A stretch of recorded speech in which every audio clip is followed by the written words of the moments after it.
틈틈이와 함께 알아보는 미국 주식 이야기. 최근 기술주 IPO 시장에서 가장 뜨거웠던 이름, 바로 피그마죠. 디자이너들의 필수 도구로 알려졌는데 상장 첫날에 주가가 무려 250%나 폭등하면서 월스트리트를 그냥 발칵 뒤집어 놨습니다. 오늘 저희가 살펴볼 자료는요, 바로 여러분이 보내주신 피그마의 2025년 3분기 공식 실적 보고서, 그러니까 10-Q랑 여러 시장 분석 자료들입니다. 이걸 바탕으로 피그마라는 회사가 지금 얼마나 건강한지, 또 앞으로 어떤 큰 그림을 그리고 있는지 그 속내를 한번 깊이 들여다보려고 합니다. 네. 이번 시간에는 단순히 숫자만 보는 걸 넘어서요. 그 숫자 뒤에 숨어있는 피그마의 진짜 전략, 특히 모두가 주목하는 AI, 그리고 거대한 협업 플랫폼으로서의 야망까지 명확하게 연결해서 이해하실 수 있도록 도와드리겠습니다. 좋습니다. 그럼 바로 본론으로 들어가 보죠. 실적 보고서 첫 장을 열면 가장 먼저 눈에 띄는 게 매출인데요. 2025년 3분기 매출이 2억 7,420만 달러. 작년 같은 기간보다 38%나 성장했어요. 와, 이 정도 규모의 회사에서 여전히 이런 성장률이라니 정말 인상적이네요. 맞습니다. 매출 성장세는 아주 견고하죠. 근데 바로 그 아래 항목을 보시면 아마 고개를 갸웃하게 되실 겁니다. 순손실이 무려 11억 달러. 우리 돈으로 거의 1조 5천억 원에 가깝거든요. 네, 11억 달러요? 네, 작년 3분기 손실이 한 1,560만 달러였던 걸 생각하면 이건 뭐 거의 70배가 넘는 숫자예요. 잠깐만요. 11억 달러 손실이란요. 매출이 2억 7천만 달러인데 손실이 그 4배가 넘는다는 거잖아요. 물론 저도 이게 IPO 직후에 흔히 보이는 그 주식 기반 보상 때문이라는 건 알고 있습니다만 그래도 이건 좀 천문학적인 액수인데요. 이걸 그냥 일회성 회계 이벤트라고만 보고 넘어가도 괜찮은 건가요? 바로 그 지점이 오늘 이야기의 핵심 중 하나입니다. 아주 정확한 질문이세요. 물론 이 손실의 절대적인 규모는 엄청나죠. 자료를 보면 손실액 11억 달러 중에 약 9,757만 달러, 거의 대부분이 바로 그 주식 기반 보상 비용입니다. 아, 거의 다네요. 네. 상장이라는 큰 이벤트를 맞아서 초창기 멤버나 직원들한테 약속했던 주식을 한 번에 비용으로 처리한 거죠. 실제 현금이 그만큼 나간 건 아니고요. 그렇군요. 하지만 투자자 입장에서는 이런 지출이 혹시 회사의 좀 방만한 경영 문화를 보여주는 신호는 아닐까 이런 걱정을 할 수도 있을 것 같거든요. 네, 그럴 수 있죠. 그래서 질문하신 것처럼 이게 그냥 회계적인 착시냐 아니면 위험 신호냐를 구분하는 게 중요합니다. 이럴 때 봐야 하는 게 바로 회사의 비일반 회계 기준, 난갭 실적하고 영업 현금 흐름입니다. 아, 난갭? 네. 이런 일회성 항목들을 다 걷어내고 순수하게 사업으로 돈을 얼마나 잘 버는지 보는 거죠. 피그마의 3분기 난갭 영업이익은 3,400만 달러 흑자입니다. 아, 흑자군요. 네, 여전히 본업에서는 돈을 아주 탄탄하게 잘 벌고 있다는 가장 명확한 증거죠. 그렇군요. 그러니까 헤드라인에 찍힌 그 11억 달러 적자라는 엄청난 숫자에 놀라지 말고 그 이면에서 꾸준히 흑자를 내는 핵심 사업의 체력을 봐야 한다는 말씀이시나요? 그럼 그 탄탄한 본업의 성장 동력은 대체 어디서 나오는 걸까요? 피그마의 성장 엔진을 이해하시려면 딱 하나의 지표만 기억하시면 됩니다. 바로 순달러 유지율, 넷달러 리텐션이라는 건데요. 순달러 유지율? 네, 2분기 기준으로 이게 129%를 기록했습니다. 129%요? 와, 쉽게 말해서 작년에 피그마에 100만 원을 썼던 고객들이 별다른 마케팅 활동이 없어도 올해는 자발적으로 129만 원을 쓰고 있다는 뜻이군요. 정확합니다. 이건 정말 대단한 수치인데요. 마치 아마존 웹서비스 초창기를 보는 것 같아요. 처음엔 작은 웹사이트 하나 쓰려고 가입했다가 나중엔 회사 전체 인프라를 거기서 돌리게 되는 것처럼요. 고객들이 스스로 더 깊이 빠져들고 있다는 거잖아요. 바로 그게 피그마의 핵심 성장 전략이에요. 고객 이탈은 거의 없고 기존 고객들이 오히려 돈을 더 많이 쓴다. 왜 그럴까요? 피그마가 더 이상 단순한 디자인 툴이 아니기 때문입니다. 아, 2025년에만 해도요. 발표 자료를 만드는 피그마 슬라이드, 웹사이트를 제작하는 피그마 사이트, 또 팀 소통을 위한 피그마 버즈, 그리고 온라인 화이트보드인 피그마 드로우까지 쏟아냈어요. 와, 제품군을 들어보니까 이건 단순히 디자인 툴의 기능을 확장하는 수준이 아니네요.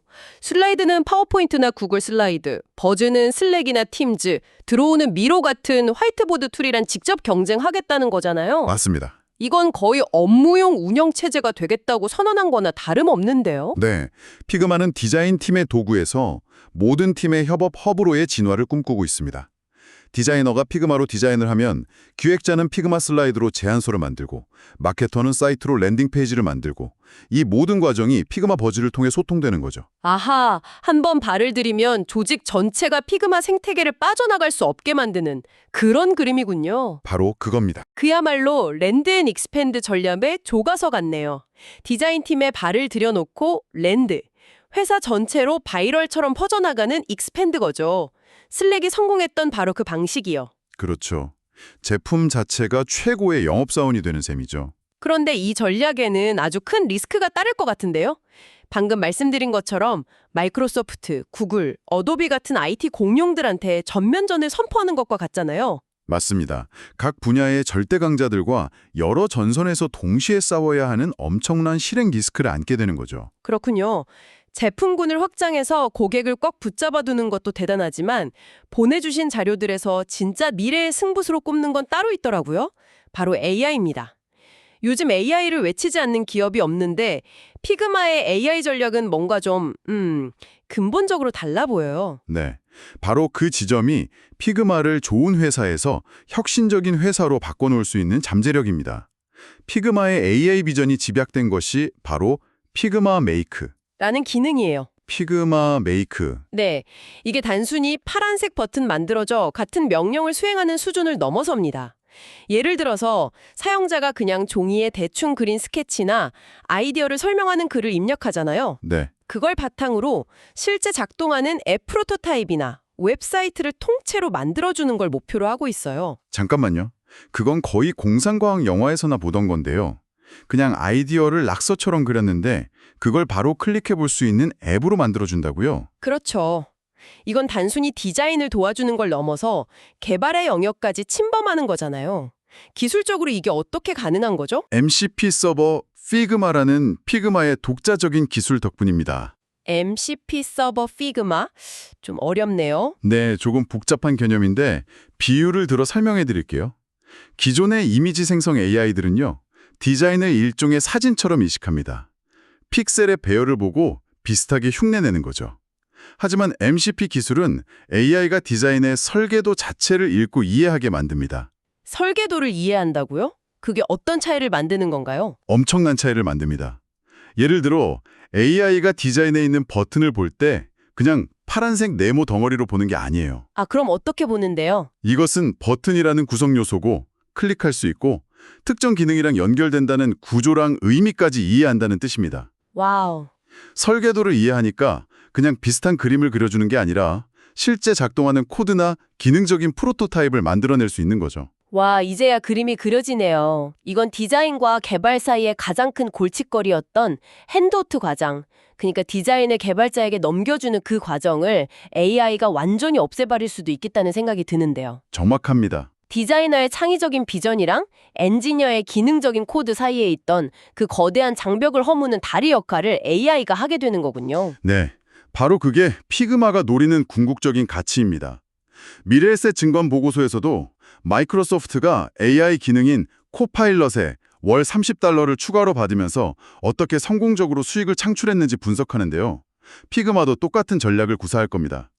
기존 플랫폼으로 고객을 묶어두고 그 위에서 피그마 메이크 같은 혁신적인 AI 기능을 훨씬 비싼 가격에 추가로 판매하는 거죠. 고객 의존도를 높이고 수익성도 극대화하고 최고의 열쇠가 바로 AI인 셈이네요. 맞습니다. 정말 장밋빛 미래가 그려지네요.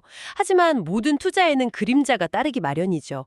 이런 엄청난 비전을 실현하기까지 피그마가 넘어야 할 산들도 만만치 않을 것 같습니다. 보고서에 언급된 주요 리스크들은 어떤 것들이 있었나요? 크게 3가지로 요약할 수 있습니다. 첫 번째는 방금 이야기 나눴던 치열한 경쟁과 실행 리스크입니다. 디자인 툴 시장의 절대 강장인 어도비가 버티고 있고 AI 분야에서는 수많은 스타트업들이 매일같이 쏟아져 나오고 있죠. 그렇죠. 여러 전선에서 동시에 싸우면서 이 모든 신제품들을 성공적으로 시장에 안착시키는 건 엄청난 도전입니다. 두 번째 리스크는 뭘까요? 역설적이지만 지나치게 높은 기대치 그 자체입니다. 기대치가 리스크다? 네. 피그마는 IPO 대성공으로 한때 시가총액이 $680억, 우리 돈으로 90조 원을 훌쩍 넘었어요. 지금도 엄청난 가치를 인정받고 있고요. 이건 시장이 피그마에게 거의 완벽에 가까운 성장을 기대하고 있다는 뜻입니다. 작은 실수나 성장률 둔화에도 주가가 굉장히 민감하게 반응할 수 있는 부담을 안고 뛰는 거죠. 그렇군요. 정리해보자면 오늘 나눈 이야기의 핵심은 이건 것 같네요. 3분기 실적의 11억 달러 손실은 IPO 관련 회계적 이벤트일 뿐이다. 그 속을 들여다보면 핵심 사업은 순 달러 유지율 129%라는 놀라운 숫자가 증명하듯 매우 튼튼하다. 그리고 피그마의 미래 가치는 단순히 디자인 툴을 넘어 모든 팀을 위한 협업 플랫폼과 아이디어를 현실로 만드는 AI 엔진으로 성공적으로 진화할 수 있느냐에 달려있다. 맞습니다. 피그마의 투자 스토리는 결국 시장의 엄청난 기대치를 뛰어넘는 혁신과 성장을 계속해서 보여줄 수 있을지에 대한 질문으로 귀결됩니다. 그들이 그리는 비전의 크기만큼이나 그들이 짊어진 증명의 무게도 무거운 상황이죠. 네, 오늘 피그마의 3분기 실적을 통해 회사의 현재 체력과 원재한 미래 비전, 그리고 그 앞에 놓인 도전 과제까지 정말 깊이 있게 살펴봤네요. 피그마의 도전은 단순히 한 기업의 스토리를 넘어서 일하는 방식의 미래에 대한 중요한 질문을 던지는 것 같아요. AI가 디자이너의 언어, 기획자의 언어, 개발자의 언어를 실시간으로 번역하고 연결해주는 세상이 온다면 지금과 같은 팀의 경계, 직무의 경계가 과연 의미가 있을까요? 마지막으로 이런 생각을 한번 해보시면 어떨까요? AI가 아이디어를 곧바로 제품으로 만들어내는 시대가 정말 온다면 디자인 스킬이나 코딩 스킬 같은 기술적 능력보다 더 중요한 것은 무엇이 될까요? 어쩌면 미래에는 남들이 보지 못하는 문제를 정의하고 명확한 비전을 제시하는 능력이야말로 다른 모든 것을 압도하는 가장 핵심적인 가치가 될지도 모릅니다.